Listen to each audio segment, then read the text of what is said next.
তো মুসা আলাইহিস সালামের পায়ের মধ্যে লাল পোকা, লাল পিঁপড়া কামড় দিছে, প্রচন্ড ব্যথা পাইতেছে আর ডলতেছে আর রেগে গেছে। রেগে তাকে দেখে দিকে লাল পিঁপড়ার বাসা, যে পা দিয়ে ডোলে সবগুলোরে মেরে ফেলছে।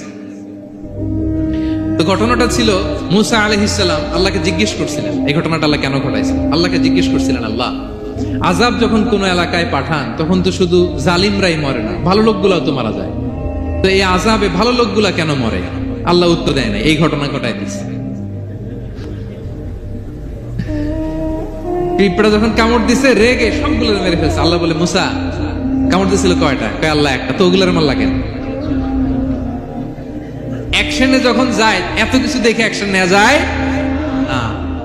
এজন্য আল্লাহ বলেন, ওয়াত্তাকু ফিতনাতাল লা তুসিবান্নাল্লাযীনা যালামু মিনকুম খাসসা। ওই ফিতনাকে মানে ওই আযাবকে ভয় করো, যে আযাব যখন আসবে শুধু খারাপ লোকগুলার উপরে আসবে না, ভালো লোকগুলাও বাঁচতে পারবে।